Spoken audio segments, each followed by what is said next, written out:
2 Samuel chapter 9. Then David said, "Is there yet anyone left of the house of Saul, that I may show him kindness for Jonathan's sake?" Now there was a servant of the house of Saul, whose name was Ziba, and they called him to David. And the king said to him, "Are you Ziba?" And he said, "I am your servant." And the king said, "Is there not yet anyone in the house of Saul, to whom I may show the kindness of God?" And Ziba said to the king, "There is still a son of Jonathan, who is crippled in both feet." So the king said to him, "Where is he?" And Ziba said to the king, "Behold, he is in the house of Machir, the son of Ammiel, in Lodebar." Then King David sent and brought him from the house of Machir, the son of Ammiel, from Lodebar. And Mephibosheth, the son of Jonathan, the son of Saul, came to David and fell on his face and prostrated himself. And David said, "Mephibosheth." And he said, "Here is your servant."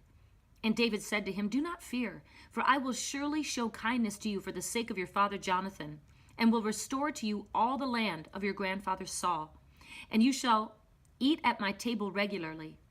Again he prostrated himself and said, "What is your servant that you should regard a dead dog like me?"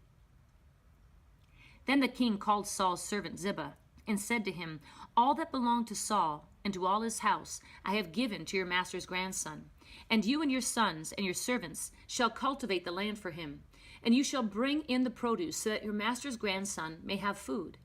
Nevertheless, Mephibosheth, your master's grandson, shall eat at my table regularly." Now Ziba had 15 sons and 20 servants. Then Ziba said to the king, "According to all that my lord the king commands his servants, so your servants will do." So Mephibosheth ate at David's table as one of the king's sons. And Mephibosheth had a young son whose name was Micah, and all who lived in the house of Ziba were servants to Mephibosheth. So Mephibosheth lived in Jerusalem, for he ate at the king's table regularly. Now he was lame in both feet. 2 Samuel 10. Now it happened afterwards that the king of the Ammonites died, and Hanun, his son, became king in his place.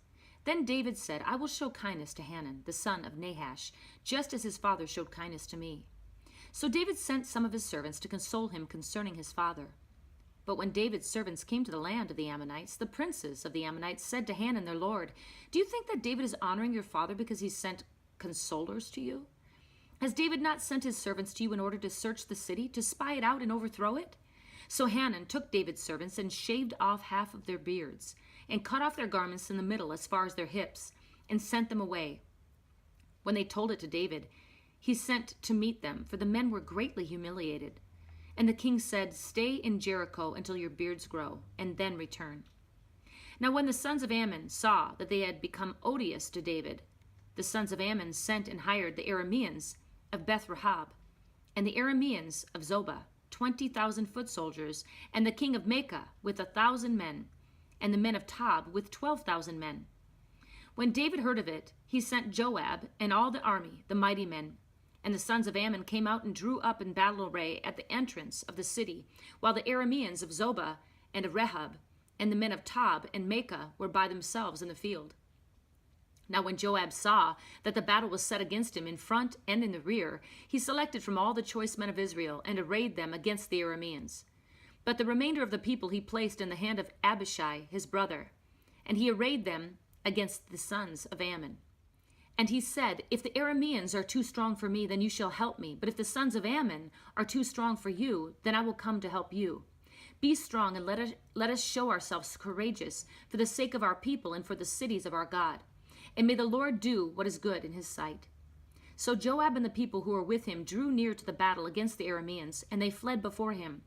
When the sons of Ammon saw that the Arameans fled, they also fled before Abishai and entered the city. Then Joab returned from fighting against the sons of Ammon and came to Jerusalem.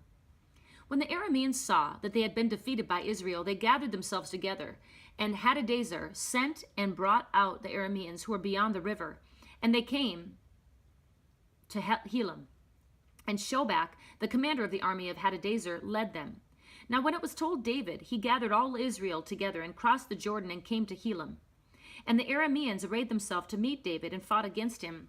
But the Arameans fled before Israel. And David killed 700 charioteers of the Arameans and 40,000 horsemen, and struck down Shobach, the commander of their army, and he died there. When all the king's servants of Hadadezer saw that they were defeated by Israel, they made peace with Israel and served them. So the Arameans feared to help the sons of Ammon anymore. 2 Samuel chapter 11. Then it happened in the spring, at the time when kings go out to battle, that David sent Joab and his servants with him and all Israel, and they destroyed the sons of Ammon and besieged Rabbah. But David stayed at Jerusalem. Now when evening came, David arose from his bed and walked around on the roof of the king's house. And from the roof he saw a woman bathing, and the woman was very beautiful in appearance. So David sent and inquired about the woman. And one said, "Is this not Bathsheba, the daughter of Eliam, the wife of Uriah the Hittite?" And David sent messengers and took her, and when she came to him, he lay with her. And when she had purified herself from her uncleanness, she returned to her house. And the woman conceived, and she sent and told David and said, "I am pregnant." Then David sent to Joab, saying, "Send me Uriah the Hittite." So Joab sent Uriah to David. When Uriah came to meet him, David asked concerning the welfare of Joab and the people and the state of the war. Then David said to Uriah, "Go down to your house and wash your feet." And Uriah went out of the king's house, and a present from the king was sent out after him. But Uriah slept at the door of the king's house with all the servants of his lord, and did not go down to his house. Now when they told David, saying Uriah did not go down to his house, David said to Uriah, "Have you not come from a journey? Why did you not go down to your house?" And Uriah said to David, "The ark and Israel and Judah are staying in temporary shelters, and my lord Joab and the servants of my lord are camping in the open field. Shall I then go down to my house to eat and to drink and to lie with my wife? By your life and the life of your soul, I will not do this thing." Then David said to Uriah, "Stay here today also, and tomorrow I will let you go." So Uriah remained in Jerusalem that day and the next. Now David called him, and he ate and drank before him, and he made him drunk. And in the evening he went out to lie on his bed with his lord's servants, but he did not go down to his house. Now it came about in the morning that David wrote a letter to Joab and sent it by the hand of Uriah. And he had written in the letter, saying, "Place Uriah in the front line of the fiercest battle and withdraw from him, so that he may be struck down and die." So it was, as Joab kept watch on the city, that he put Uriah at the place where he knew where there were valiant men.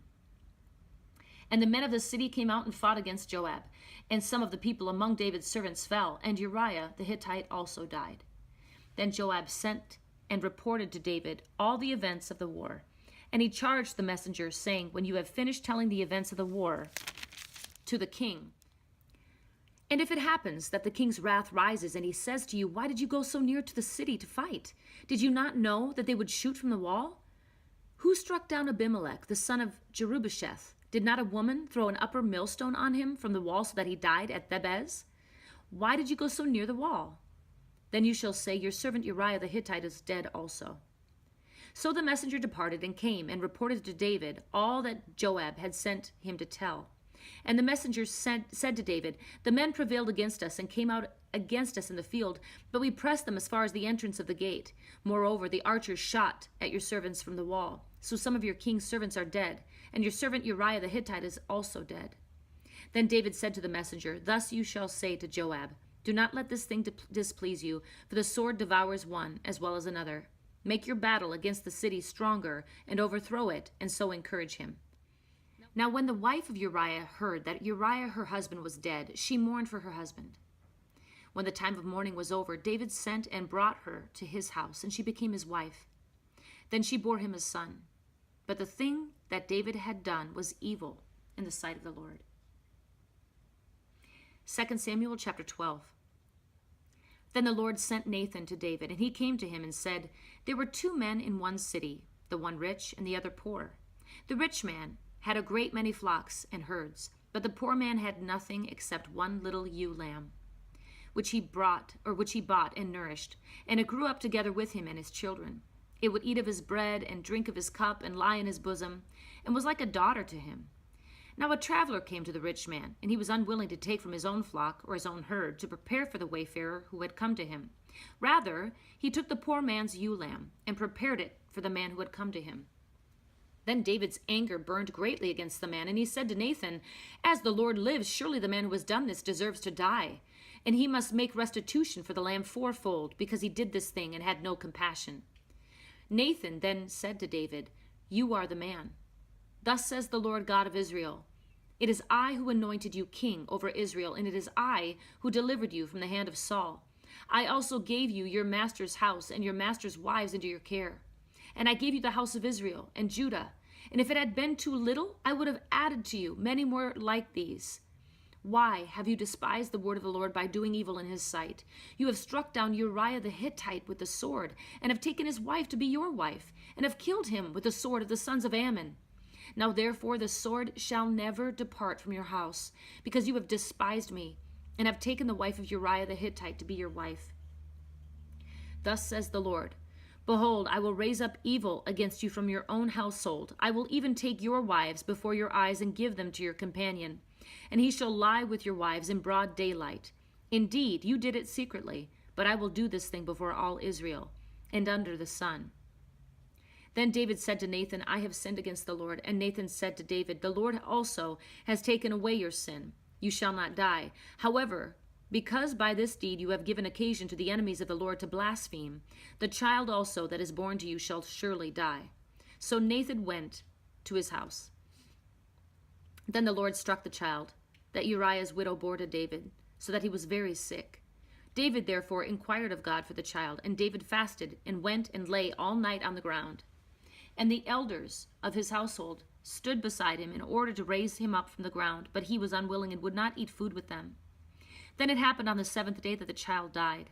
And the servants of David were afraid to tell him that the child was dead, for they said, behold, while the child was still alive, we spoke to him, and he did not listen to our voice. How then can we tell him that the child is dead, since he might do himself harm? But when David saw that his servants were whispering together, David perceived that the child was dead. So David said to his servants, is the child dead? And they said, he is dead. So David arose from the ground, washed, anointed himself, and changed his clothes. And he came into the house of the Lord and worshipped. Then he came to his own house, and when he requested, they set food before him, and he ate. Then his servants said to him, what is this thing that you have done? While the child was alive, you fasted and wept, but when the child died, you arose and ate food. And he said, while the child was still alive, I fasted and wept, for I said, who knows? The Lord may be gracious to me, and the child may live. But now he has died. Why shall I fast? Can I bring him back again? I shall go to him, but he will not return to me. Then David comforted his wife Bathsheba, and went in to her and lay with her. And she gave birth to a son, and he named him Solomon. Now the Lord loved him, and sent word through Nathan the prophet, and he named him Jedediah for the Lord's sake. Now Joab fought against Rabbah of the sons of Ammon, and captured the royal city. And Joab sent messengers to David, and said, I have fought against Rabbah. I have even captured the city of waters. Now therefore gather the rest of the people together, and camp against the city, and capture it, lest I capture the city myself, and it be named after me. So David gathered all the people and went to Rabbah, fought against it, captured it. Then he took the crown of their king from his head, and its weight was a talent of gold, and in it was a precious stone, and it was placed on David's head. And he brought out the spoil of the city in great amounts. He also brought out the people who were in it, and set them under saws, sharp iron instruments, and iron axes, and made them pass through the brick kiln. And thus he did to all the cities of the sons of Ammon. Then David and all the people returned to Jerusalem. 2 Samuel chapter 13. Now it was after this that Absalom, the son of David, had a beautiful sister whose name was Tamar, and Amnon, the son of David, loved her. And Amnon was so frustrated because of his sister Tamar that he made himself ill, for she was a virgin, and it seemed hard to Amnon to do anything to her. But Amnon had a friend whose name was Jonadab, the son of Shimeah, David's brother. And Jonadab was a very shrewd man. And he said to him, O son of the king, why are you so depressed morning after morning? Will you not tell me? Then Amnon said to him, I am in love with Tamar, the sister of my brother Absalom. Jonadab then said to him, lie down on your bed and pretend to be ill. When your father comes to see you, say to him, please, let my sister Tamar come and give me some food to eat, and let her prepare the food in my sight, that I may see it and may eat from her hand. So Amnon laid down and pretended to be ill. When the king came to see him, Amnon said to the king, please, let my sister Tamar come, and make me a couple of cakes in my sight, that I may eat from her hand. Then David sent to the house for Tamar, saying, go now to your brother Amnon's house, and prepare food for him.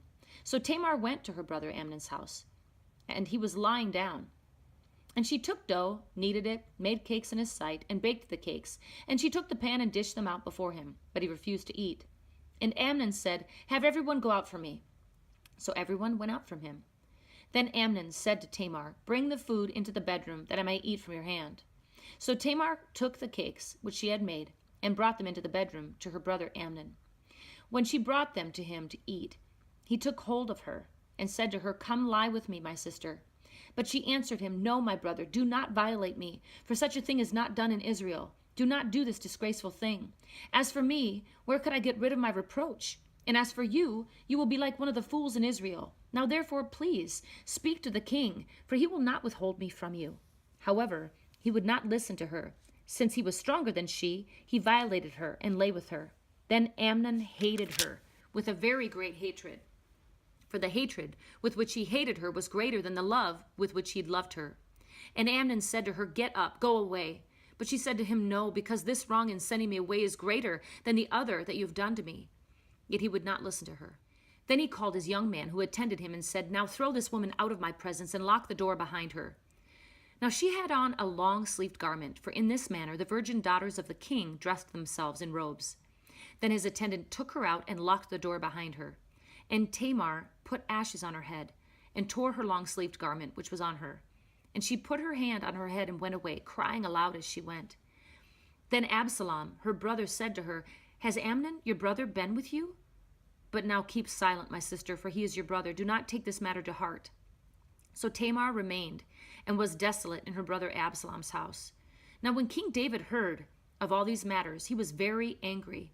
But Absalom did not speak to Amnon, either good or bad, for Absalom hated Amnon because he had violated his sister Tamar. Now it came about after 2 full years that Absalom had sheep shearers in Baal Hazor, which is near Ephraim, and Absalom invited all the king's sons. And Absalom came to the king and said, "Behold, now your servant has sheep shearers. Please let the king and his servants go with your servant." But the king said to Absalom, "No, my son, we should not all go, lest we be burdensome to you." Although he urged him, he would not go, but blessed him. Then Absalom said, "If not, please let my brother Amnon go with us." And the king said to him, "Why should he go with you?" But when Absalom urged him, he let Amnon and all the king's sons go with him. And Absalom commanded his servants, saying, "See now, when Amnon's heart is merry with wine, and when I say to you, 'Strike Amnon,' then put him to death. Do not fear. Have not I myself commanded you? Be courageous and be valiant." And the servants of Absalom did to Amnon just as Absalom had commanded. Then all the king's sons arose, and each mounted his mule and fled. Now it was while they were on the way that the report came to David, saying, "Absalom has struck down all the king's sons, and not one of them is left." Then the king rose, tore his clothes, and lay on the ground, and all his servants were standing by with clothes torn.